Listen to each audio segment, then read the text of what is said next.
En un mundo corrompido por la maldad, brilla una luz, surge una voz. Abad Padre. Abba, Padre. Abba, Padre. Queremos escuchar tu voz. Abba, Padre.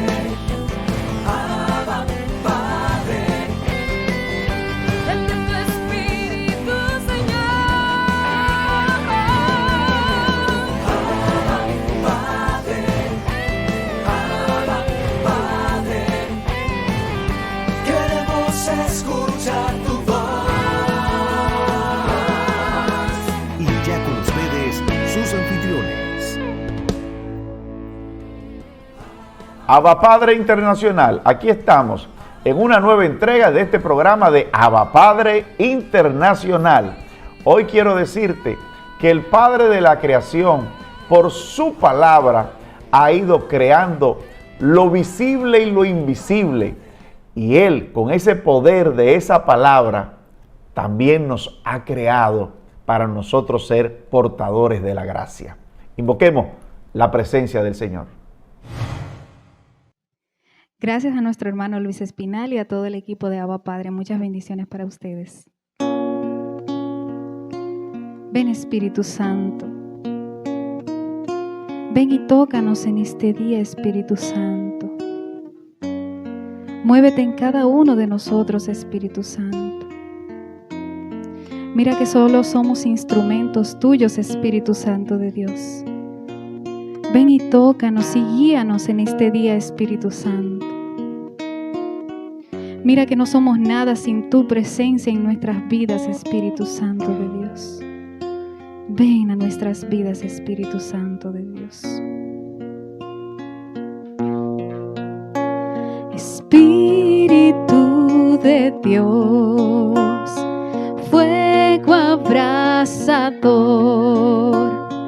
fuente de vida y amor, tus dones derrámalos, que se sienta tu presencia, que se mueve con poder, que se mueva en la música y en mi voz también.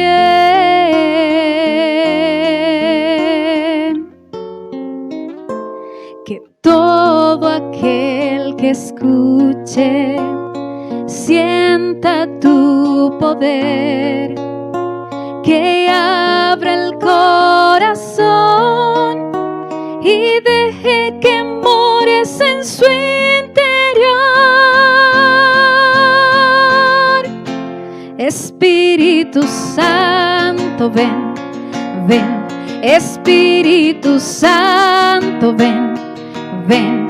Espíritu Santo, ven a este lugar, ven, que te quiero adorar, que te quiero alabar.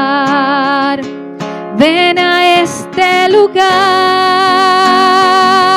que te quiero adorar. Ven, ven, Espíritu Santo, ven, ven. Espíritu Santo, ven, ven. Espíritu Santo, ven a este lugar. Ven, ven y tócanos, Espíritu Santo de Dios. Ven y tócanos, Espíritu Santo. Ven y haznos tu instrumento, Espíritu Santo de Dios. Guíanos, Espíritu Santo. Llénanos de ti, de tu amor, de tu misericordia, Espíritu Santo. Ven, Espíritu Santo, que queremos adorarte, que queremos alabarte, Espíritu Santo de Dios. Ven y visítanos en este día, Espíritu Santo. Ven, Espíritu Santo. Ven, Espíritu Santo de Dios. Ven, Espíritu Santo. Ven, Espíritu Santo.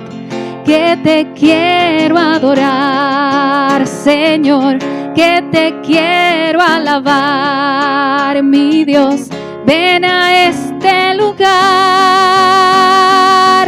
que te quiero adorar. Ven, ven, Espíritu Santo, ven, ven, Espíritu Santo, ven, ven, Espíritu Santo, ven a este lugar, ven, ven. Gracias, Espíritu Santo, por visitarnos en este día. Gracias por tu presencia. Bien, ahora pasamos con nuestro hermano Luis Espinal.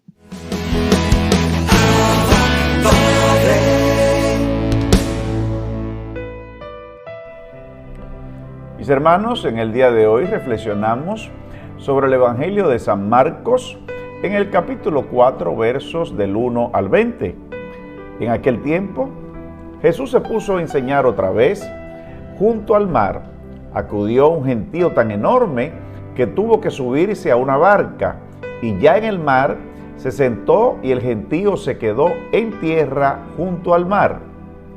Les enseñaba muchas cosas con parábolas y les decía instruyéndolos: escuchad, salió el sembrador a sembrar. Al sembrar algo cayó al borde del camino, vinieron los pájaros y se lo comieron. Otra parte cayó en terreno pedregoso, donde apenas tenía tierra. Como la tierra no era profunda, brotó enseguida, pero en cuanto salió el sol, se abrasó y por falta de raíz se secó. Otra parte cayó entre abrojos. Los abrojos crecieron, la ahogaron y no dio grano. El resto cayó en tierra buena, nació, creció y dio grano, y la cosecha fue del 30, del 60 o del 100 por uno. Y añadió: el que tenga oídos para oír, que oiga. Cuando se quedó solo, los que lo rodeaban y los 12 le preguntaban el sentido de las parábolas. Él les dijo: a vosotros se os han dado el misterio del reino de Dios. En cambio, a los de fuera todo se les presenta en parábola, para que por más que miren, no vean, por más que oigan, no entiendan, no sea que se conviertan y sean perdonados. Y añadió: ¿no entendéis esta parábola? Pues ¿cómo vais a entender las demás? El sembrador siembra la palabra. Hay unos que están al borde del camino donde se siembra la palabra. Pero en cuanto la escuchan, viene Satanás y se lleva la palabra sembrada en ellos. Hay otros que reciben la semilla como terreno pedregoso. Son los que al escuchar la palabra enseguida la cogen con alegría, pero no tienen raíces, son inconstantes, y cuando viene una dificultad o persecución por la palabra, enseguida sucumben. Hay otros que reciben la semilla entre abrojos. Estos son los que escuchan la palabra, pero los afanes de la vida, la seducción de las riquezas y el deseo de todo lo demás los invaden, ahogan la palabra y se queda estéril. Los otros son los que reciben la semilla en tierra buena, escuchan la palabra, la aceptan y dan una cosecha del 30 o del 60 o del 100 por uno. Mis hermanos, esto es palabra del Señor en el día de hoy. Es importante que nosotros entendamos la mística de las parábolas del Señor. Nosotros podemos ver que aquí hay una tierra dura, pedregosa, en una de las parábolas. Suele estar representada por personas que creen no necesitar nada más que lo puramente material. Se creen autosuficientes. Aquí pudiéramos catalogar no solamente a los ricos materialmente hablando, sino también a los soberbios, a los que se creen tener el control de todo. Hay otro grupo que forman los que acogen esa palabra de forma superficial. Es interesante, dicen, Y ahí concluye cuanto ofrece a la semilla. Ahí pudiéramos ver un grupo de católicos que van a las Eucaristías en lo ordinario los domingos para cumplir con el precepto, pero la palabra no da frutos en ellos.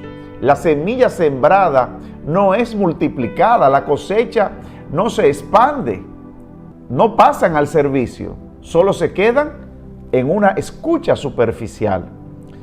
Hay otro tercer grupo que lo representa aquellos que acogen con interés y entusiasmo la palabra, que es la semilla de Dios sembrada en nosotros, pero ante las preocupaciones inmediatas que llegan a la vida, todo va quedando atrás en un segundo lugar. Las preocupaciones, tengo mucho trabajo, no puedo ir al servicio. Las inquietudes, me puedo enfermar, que el grupo de oración, que el ministerio que yo estoy para servir, no tengo tiempo. No tengo tiempo para Dios. Aunque haya tenido un entusiasmo de servir, ya no tengo tiempo porque tengo que preocuparme por otras cosas, no por las cosas del Señor.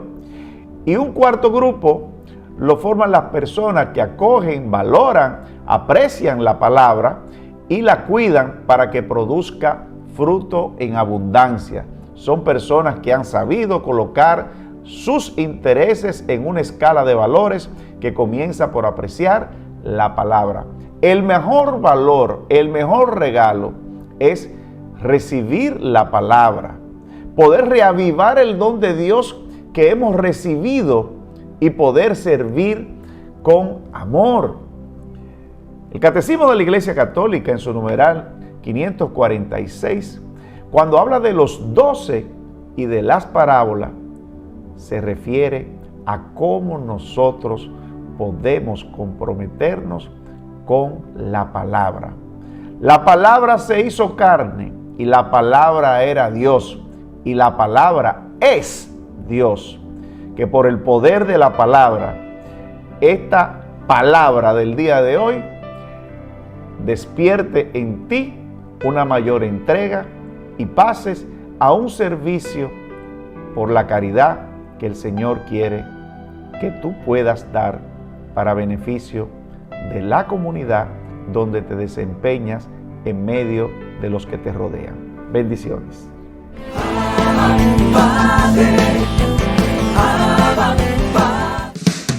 Abba Padre es la revista digital disponible para ti gratis y mensual. Búscale y comparte la revista digital Abba Padre con temas relevantes para una nueva evangelización con alegría y ardor. Abba Padre, el medio espiritual más completo, práctico y actual para apoyar, animar y difundir la obra santa de los evangelizadores hispanoparlantes de hoy. Gratis y mensual. Abba Padre, la revista digital.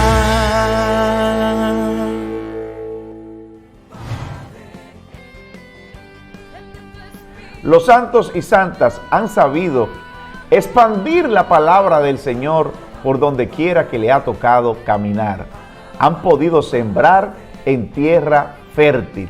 Hoy, bajo la intercesión de los santos y santas de este mundo, queremos que la palabra se haga realidad en cada uno de ustedes. Ariel Céspedes con el Santo del Día. Bendiciones, mis queridos hermanos y hermanas en el Señor. Hoy, 27 de enero, la Iglesia celebra el Día de Santa Ángela de Merici, fundadora de las Hermanas Ursulinas. Ángela nació en una familia muy pobre, pero le enseñaron la caridad y la oración. Una familia donde se oraba constantemente. Hoy debo preguntarte, ¿oras con frecuencia? ¿Oras al levantarte, por lo menos cuando tienes los alimentos y antes de dormir? En la familia de Ángela, la oración era la prioridad. Quedó huérfana de padre y madre cuando era muy joven. Esto la marcó mucho, pero déjame decirte que muchas veces Dios va a permitir en nosotros que pasemos por momentos difíciles, pero siempre va a sacar un provecho mayor. Esa situación dolorosa, esa situación tan terrible en nuestras vidas va a hacer que nosotros podamos alentar a otros, como dice el apóstol Pablo, en cualquier lucha, repartiendo con ellos el ánimo que nosotros recibimos de Dios. Y miren cómo nosotros lo vemos esto en la vida de Santa Ángela de Merici. Ella, al quedar huérfana y este dolor, ya cuando adulta, le va a pedir perdón a Dios prácticamente todos los días por no confiar en la providencia de Dios, que a nadie desampara. Pero ella, cuando se vio tan pequeña, perdió un poquito las esperanzas, tenía miedo. Imagínense ustedes quedar huérfana cuando es muy joven. Pero esto la marcó tanto que cuando adulta se da cuenta que había muchas más mujeres y jóvenes que eran huérfanos, que no tenían padre y madre, que no tenían dónde comer. Por eso se hace religiosa franciscana, y cuando está con ellos empieza a darse cuenta que nadie le enseña catecismo a los niños, que nadie los prepara mentalmente para un mundo que quiere poner teorías, nueva era. Incluso desde ese tiempo, nueva era que lo que quería era apartar a Dios del pensamiento de las personas. Ella se percata de esto, sabe por el proceso que ella vivió, y empieza entonces a formar una fundación religiosa, la primera de mujeres incluso, que educaba a los niños, para enseñar a los niños el catecismo,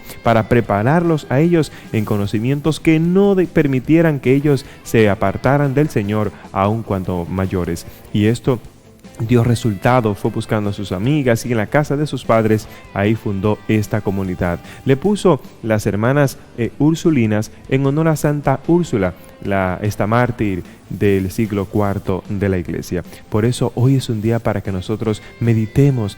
¿Qué puedo hacer yo para que mis hijos, que son los primeros que están a mi lado, para que los niños no se aparten del amor de Dios, para que aprendan catecismo?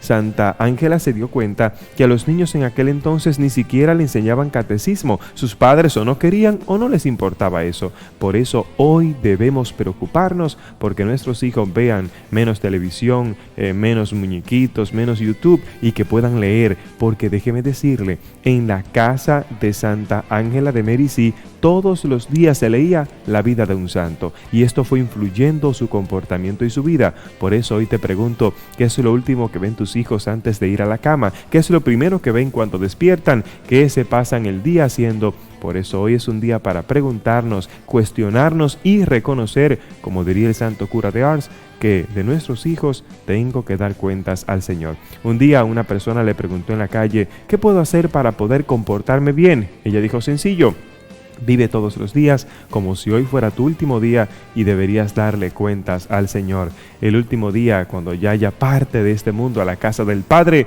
sus últimas palabras fueron: Dios mío, yo te amo.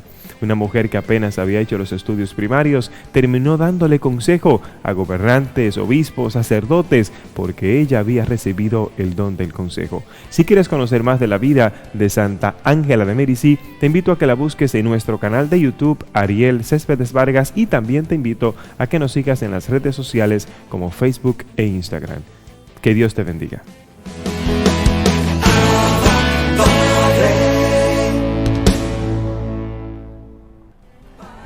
Una promesa, una palabra, bastará para sanarnos y liberarnos.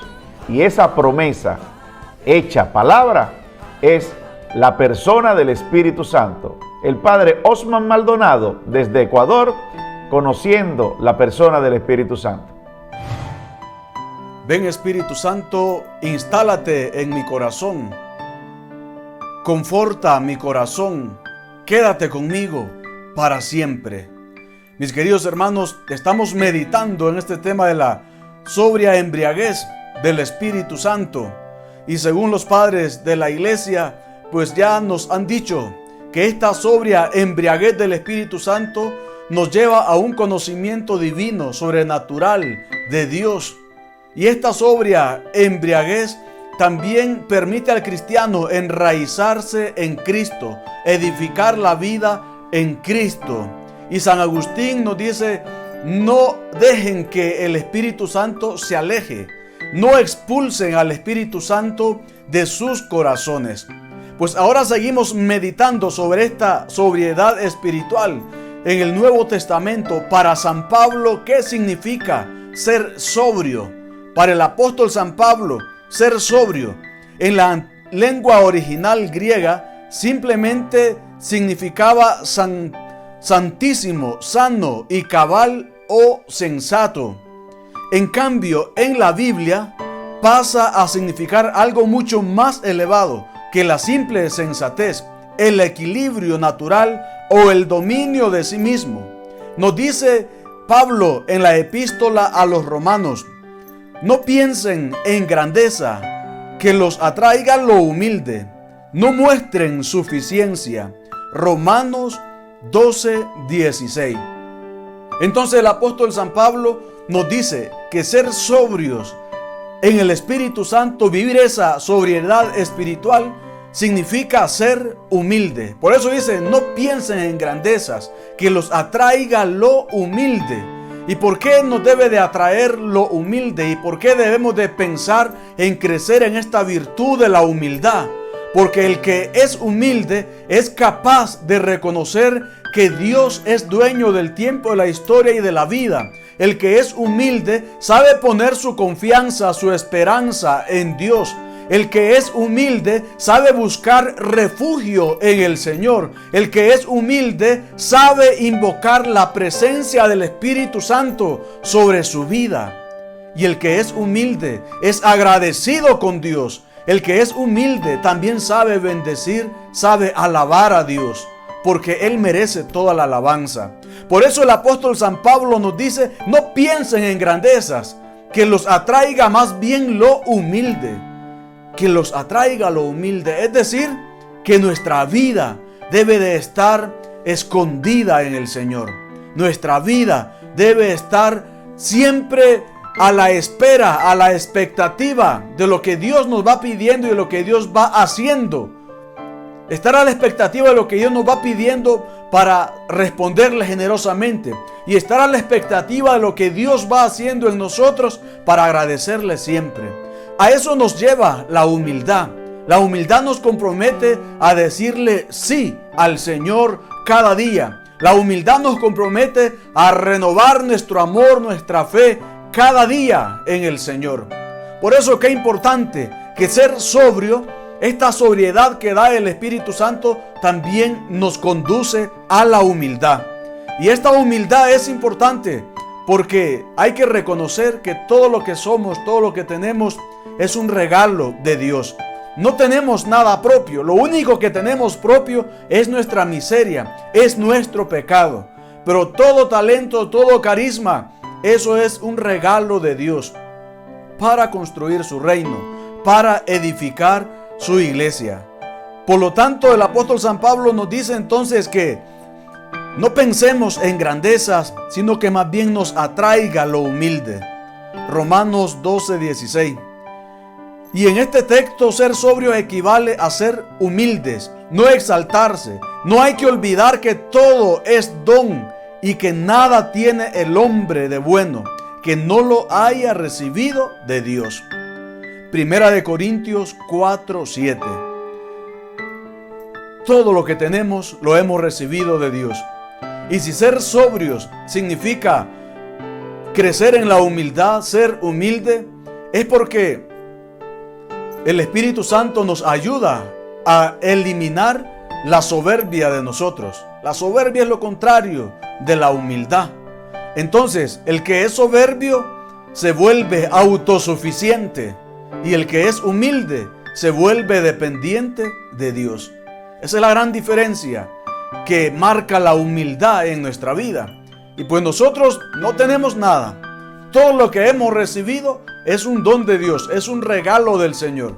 Por eso cuando alguien le pregunta muchas veces a otras personas: ¿y usted qué don tiene? ¿Qué carisma tiene?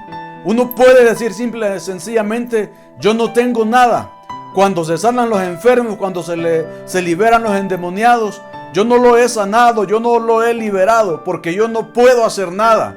Quien lo hace es Dios. Somos instrumentos en las manos de Él. Entonces eso es la humildad.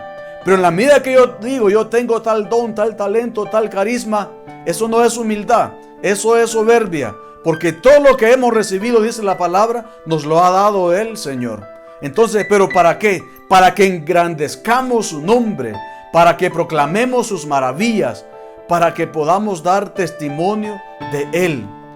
Que el Señor entonces nos ayude a nosotros a seguir siendo humildes, que es esta misma sobria embriaguez del Espíritu Santo. Que nos siga permitiendo crecer en esa humildad que tanto necesitamos para no darnos a conocer a nosotros mismos, sino para dar a conocer al Señor, que es el Rey de Reyes y Señor de Señores.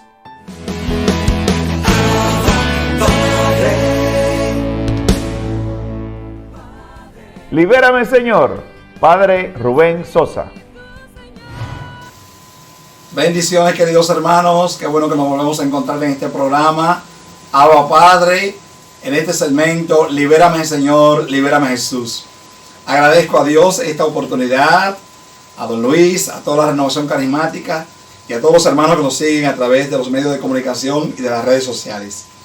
Hoy venimos a hablar de la autoridad que tiene la iglesia para atar y para desatar. El Evangelio de San Mateo nos narra que a Pedro se le dio autoridad. El Evangelio de Mateo, capítulo 16, nos narra de que a Pedro se le ha dado la autoridad para atar y para desatar.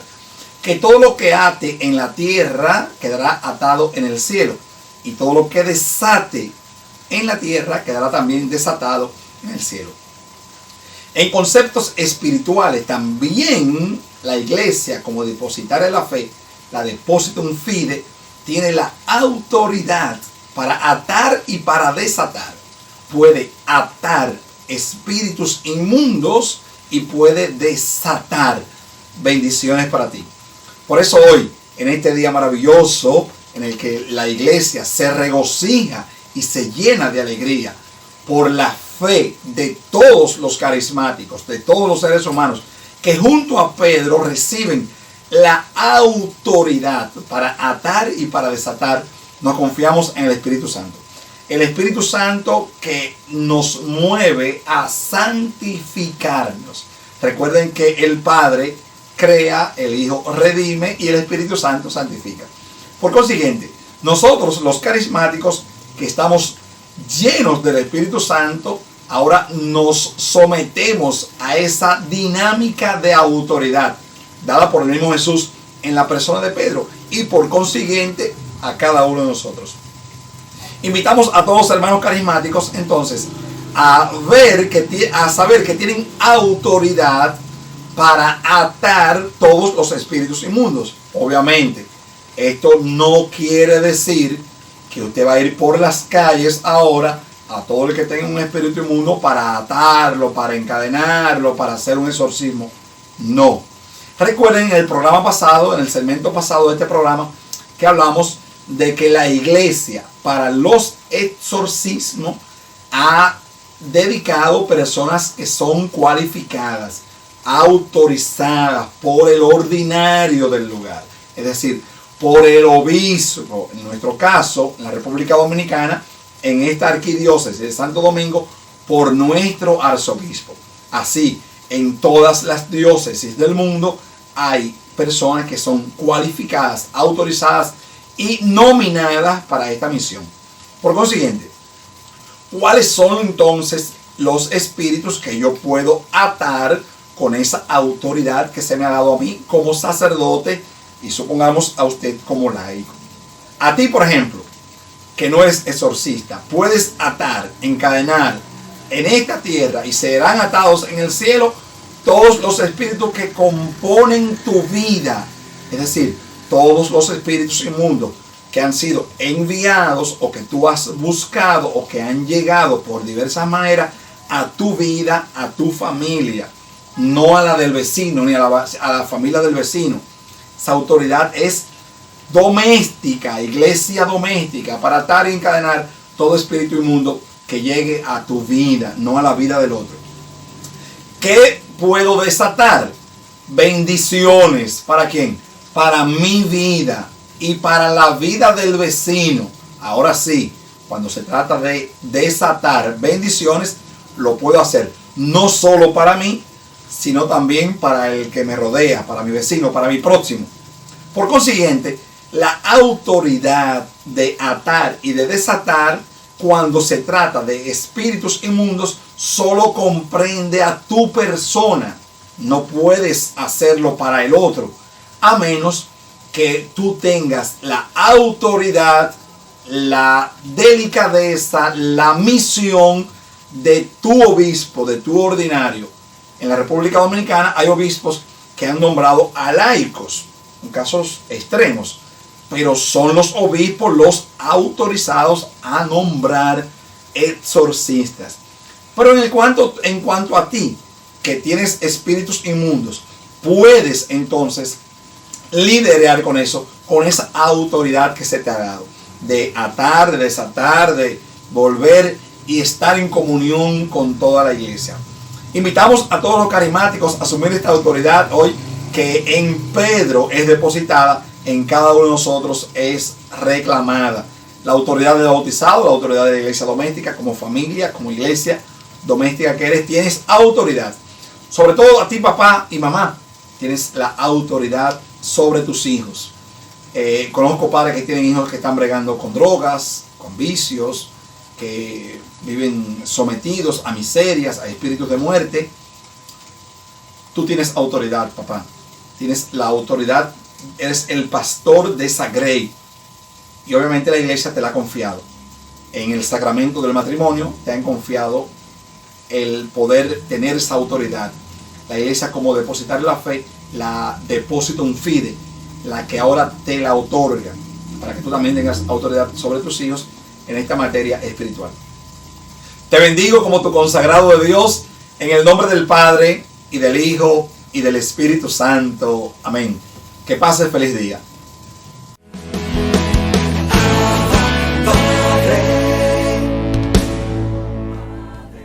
Vámonos en tiempo joven con la joven María Teresa. Hola, hola Luis, muchas gracias mis hermanos en el Señor, que la gracia y el amor de Dios en esta hora esté con cada uno de ustedes.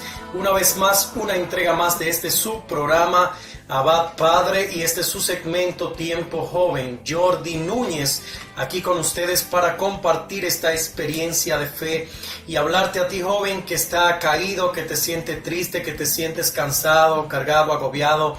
Hoy vengo a decirte de parte de Dios que todo va a estar bien, que las cosas van a funcionar, que las cosas van a salir bien, que no importa cómo esté tu vida, no importa cómo esté tu corazón, cuando Dios llega, Dios sana, Dios transforma, Dios da vida y la da en abundancia. Así, hermano, hermana, vengo a hablarte del perdón. El perdón, bendito sea Dios, que muchas veces a nosotros los jóvenes nos ataca de una manera increíble. Decimos perdonar, para mí no se me hace fácil perdonar a mi padre, a mi madre, a mis hermanos, inclusive a esa persona que te hizo daño alguna vez, y sentimos que ya no podemos perdonar. Dios, en su infinita misericordia, a través de su amor, pone en nosotros la gracia del perdón, pone en nosotros la gracia de poder perdonar a aquellas personas que nos han hecho tanto daño. Te habla una persona testigo de que cuando se quiere perdonar se puede. Sabemos que la vida muchas veces trae un sinnúmero de heridas a nuestros corazones, de cosas que llevamos dentro, que solamente el amor de Dios puede sanarla. Y justamente de eso vengo a hablarte. Cuando el amor se contrapone, cuando el amor está por encima de todas las cosas, es fácil perdonar y salir adelante en medio de la situación que nos encontremos. Muchas veces decimos, es que no se me hace fácil perdonar. Nadie te ha dicho que es fácil. El perdón es un proceso, es algo que Dios te va regalando para que tú limpies tu corazón. Escucha, cuando perdonas, no solamente se está sanando a la persona que perdonaste, sino que también tú en tu corazón estás recibiendo esa gracia del perdón. Una mayor muestra del amor de Dios y el perdón, recordemos a Jesús en la cruz. Cuando Jesús estuvo en la cruz, aquellos malhechores que le crucificaron, que se rieron, que se burlaron de él en todo momento, dice la palabra, el mismo Jesús al momento de partir a la casa del Padre, hermano, hermana, le regala el perdón. Y aquí vemos la muestra más grande de amor y perdón en la vida, en el mundo, en la vida entera, en toda la eternidad. Vemos, hermano, hermana, que cuando nosotros perdonamos, sanamos también nosotros nuestro corazón. No importa cuán grande sea el dolor, no importa cuán grande haya sido el sufrimiento que te haya ocasionado esa persona que te traicionó, que te falló, que te hirió en su momento adecuado. Cuando perdonamos, somos capaces de levantarnos y salir adelante. No es fácil perdonar, vuelvo y te digo, no es fácil, nadie ha dicho que es fácil. Es un proceso el perdón, y ese perdón lo recibimos solamente a través de la gracia y el amor de Dios en nuestras vidas. Por eso, en esta hora, ábrele tu corazón a Dios y dile que te dé la gracia de perdonar y de sanar lo más íntimo que hay en tu corazón. Cuando la palabra perdón llega a tu vida, eres capaz de romper todas las barreras que hayan en tu corazón. Por eso, en esta hora, y ya terminando el tema prácticamente, te vengo a decir que si sientes que no puedes perdonar, ore a Dios, pida a Dios la gracia del perdón. Él es el único que puede darte la fuerza para salir adelante. Yo sé que es difícil muchas veces, esa persona que te hirió, que te traicionó, que te hizo tanto daño, es difícil muchas veces perdonarla. Es difícil muchas veces tú decir, bueno, yo la amo así como es, lo amo así como es. Es difícil, pero cuando el amor de Dios llega a tu vida, eres capaz de hacer maravillas a través del perdón. Jesús es la muestra de amor más grande. Nos perdonó nuestros pecados, perdonó nuestras heridas, perdonó nuestra ira, perdonó nuestro dolor, nuestro sufrimiento, y todo esto lo hizo por y con amor.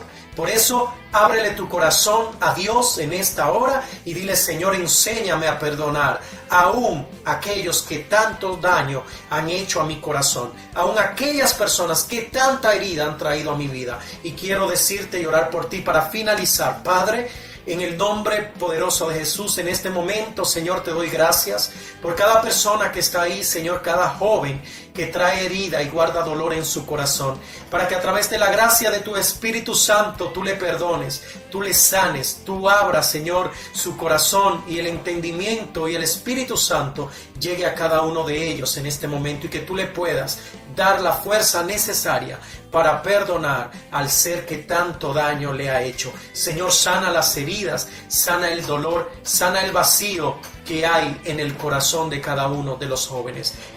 Ánimo, Dios te bendiga. Recuerda, perdonar no es olvidar, es recordar sin dolor. Cuando perdona no necesariamente tienes que olvidar, pero no puedes vivir con el dolor. Abandónalo en las manos poderosas de Cristo. Dios te bendiga. Será hasta una entrega más de este su segmento Tiempo Joven, programa Abad Padre. Bendiciones. Seguimos con ustedes, mis hermanos, allá en los estudios. Ánimo. Dios te bendiga.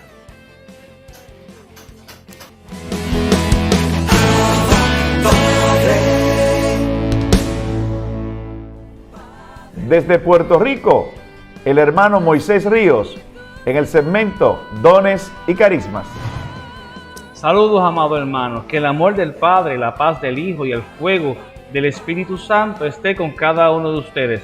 Bienvenidos a un nuevo segmento de Redescubriendo los Dones y los Carismas. Como todos los segmentos, les invito a que repitan conmigo: creo en el Espíritu Santo, Señor y dador de vida, que procede del Padre y del Hijo, que con el Padre y el Hijo recibe una misma adoración y gloria, y que habló por los profetas. En el pasado programa hablábamos de las funciones de los dones y los carismas, y dentro de esas funciones hablábamos de cómo los dones y los carismas tienen unas funciones personales, comunitarias y eclesiásticas. Un punto muy importante que quiero reforzar es la parte personal. No podemos pensar, creer o adueñarnos de los dones y los carismas como si fueran nuestra propiedad exclusiva para nosotros, para el beneficio de nosotros. Si estamos abrazando a los dones y los carismas en esa dirección, estamos incorrectos. Cuando recibimos los dones y los carismas del Espíritu Santo, estos nos deben de llevar a sentir, ver, pensar, actuar, caminar, amar como Jesús. hablar como Jesús. Si yo no siento, no veo, no pienso, no actúo, no camino, no amo y no hablo como Jesús, no tengo los dones y los carismas. No es que no lo tenga, quiero corregir, los tengo, pero los estoy utilizando incorrectamente. Si utilizo los dones y los carismas para mi beneficio personal, estoy utilizando de forma incorrecta los dones y los carismas. Por eso es importante entender que, así como dijo Pablo, ya no vivo yo, es Cristo quien vive en mí. Siempre preguntémonos, ¿estoy actuando como Jesús o estoy actuando como Jesús actuaría? Eso es una pregunta que debemos de formulárnoslas a cada rato. Hoy vamos a estar hablando sobre las consecuencias de tener los dones y los carismas, o las consecuencias de pedir los dones y los carismas. Así que dice la palabra de Dios en 1 Corintios 14:12, así ya que ustedes ambicionan tanto los dones espirituales, procuren abundar en aquellos que sirvan para la edificación de la iglesia. Palabra de Dios. Hoy en nuestro segmento de Redescubriendo los dones y los carismas estaremos contemplando las consecuencias de pedir los dones. Cuando recibimos los dones de parte del Espíritu Santo, nos comprometemos a trabajar para el Señor en nuestra comunidad y para nuestra iglesia. Es importante, es sumamente importante entender que los dones y los carismas no son trofeos. No podemos verlo como un trofeo. Tampoco lo podemos ver como un nivel más alto en la iglesia. Entre más dones y carismas yo tenga, o entre más dones y carismas yo pueda desarrollar, yo soy más que los demás. No, al contrario, entre más dones y carismas el Señor me permita a mí desarrollar, menos me tengo que hacer para que los hermanos crezcan. Sería utilizar la misma frase que utilizaba Juan el Bautista: yo tengo que mermar para que Él crezca. Y cuando hemos abrazado en nuestro corazón y en nuestra mente este concepto espiritual de que los dones y los carismas no me hacen mayores que otros, los dones y los carismas no me hacen más grande que otros, los dones y los carismas no me dan a mí un estatus más alto que otra persona, sino que los dones y los carismas me hacen servidor de otros. Los dones y los carismas me hacen más humano, más empático con mi hermano, con mi hermana, comunitario. Y no solamente con el hermano y con la hermana, me hace empático con mi comunidad. Cuando yo tengo los dones y los carismas desarrollados en mí o que se están desarrollando, yo siento en mi corazón, en mi mente, el deseo de trabajar con más fervor para mi comunidad. Si cuando usted está sintiendo que sus dones y sus carismas se están desarrollando a un nivel que usted se tiene que ir de su comunidad a viajar el mundo, cuidado, mucho cuidado, porque como hablamos en el segmento anterior, los dones y los carismas no son de tu propiedad, no son de tu propiedad, son propiedad de la iglesia, son propiedad de la comunidad, y ciertamente hay una propiedad en usted. ¿Por qué? Porque usted los ha recibido en el sacramento del bautismo. Hablar de las consecuencias es para varios segmentos. Por el momento vamos a tener en mente que cuando recibimos los dones de parte del Espíritu Santo, nos comprometemos a trabajar para el Señor en nuestra comunidad, para nuestra iglesia. En nuestra comunidad y para nuestra iglesia. En el próximo segmento, para la semana que viene, si el Señor así lo permite, vamos a continuar hablando de las consecuencias, porque esto es un tema para retiros, para talleres, para vigilias, para escribir, no uno, escribir varios libros sobre los dones y los carismas. Y yo sé que hay muchos libros sobre los dones y los carismas. Hay muchos autores muy buenos, de mucha bendición sobre este tema. Así que quiero agradecerle nuevamente a los hermanos de Abba Padre por permitirme la oportunidad de compartir este segmento de redescubriendo los dones y los carismas. Hoy hablamos de las consecuencias, o comenzamos a hablar de las consecuencias de los dones y los carismas. El próximo segmento continuamos con el punto 2 sobre las consecuencias de pedir los dones y los carismas. Gracias a todos por escribirme, por suscribirse a mi canal de YouTube y por buscarme en Facebook. Un abrazo, les habla el hermano Moisés Ríos Pérez, coordinador nacional de la Renovación Carismática Católica de Puerto Rico. Un abrazo y que Dios me los bendiga a todos.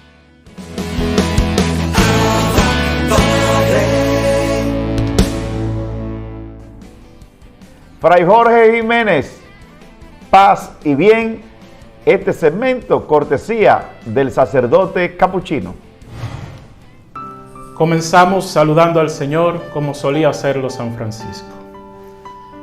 Te adoramos, Señor Jesucristo, también en todas tus iglesias que hay en el mundo entero, y te bendecimos porque por tu santa cruz redimiste al mundo.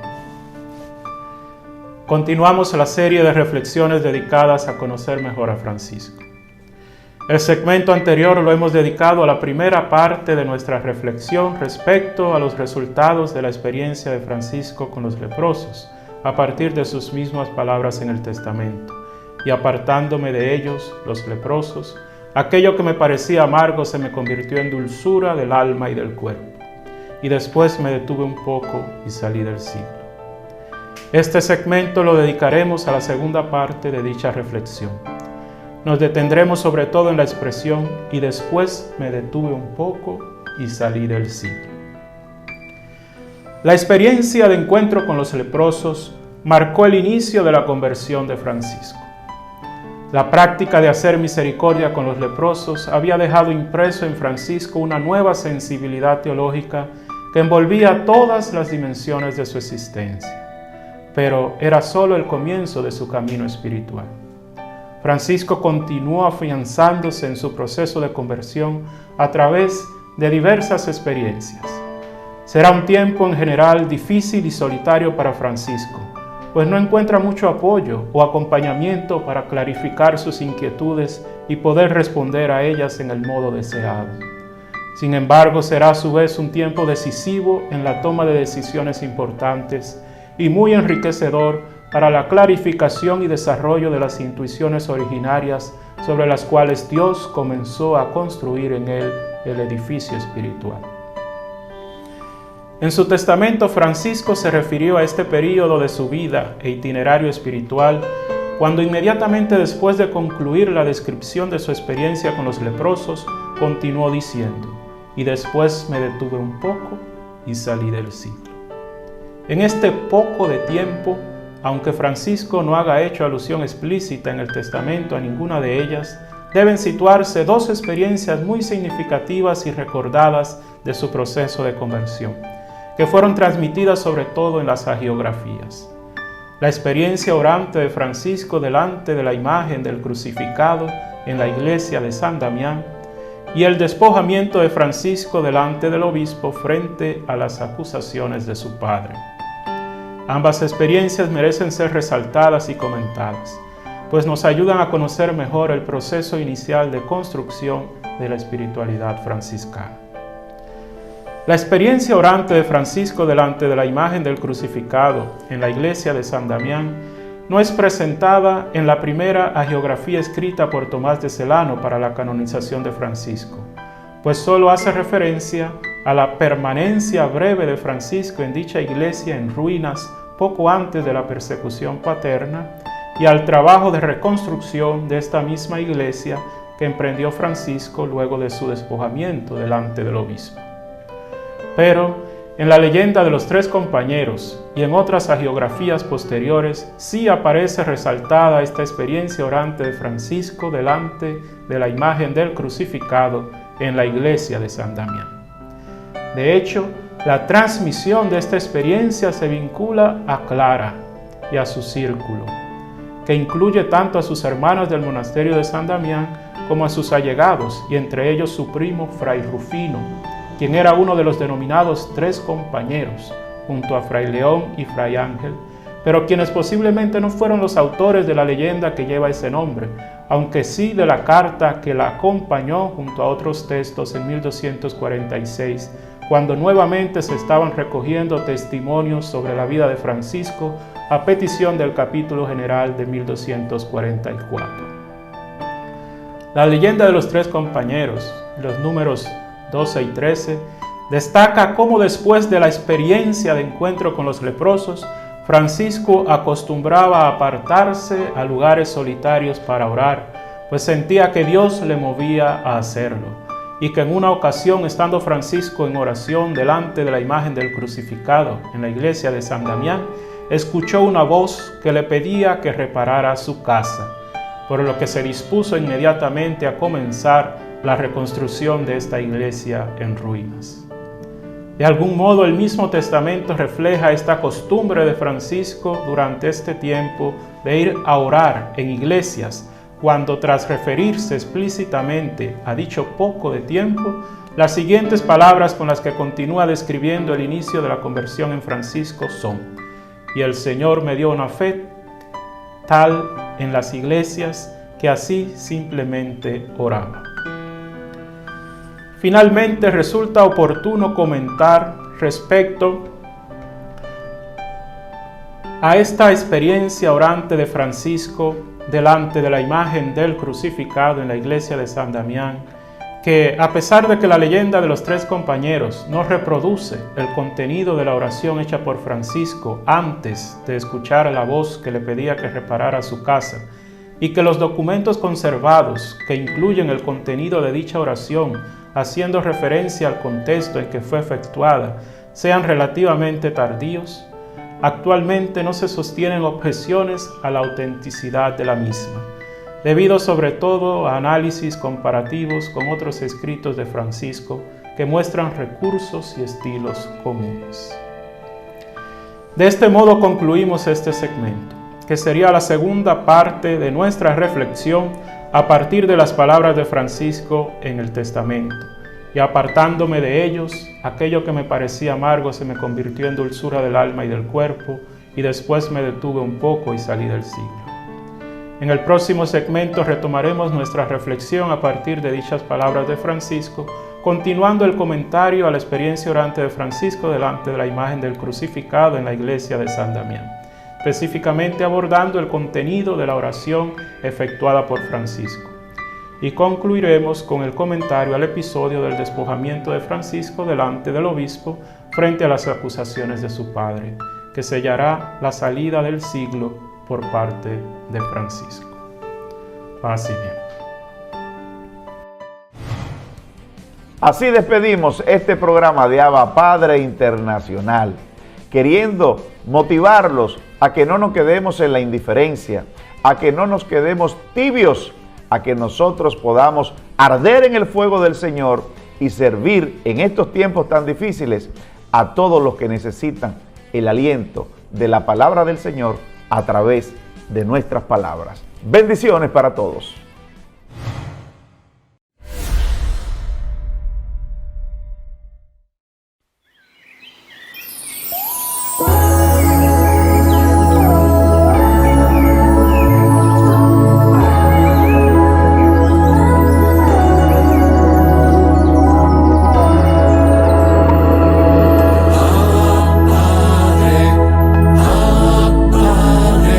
Permite que por los medios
Padre.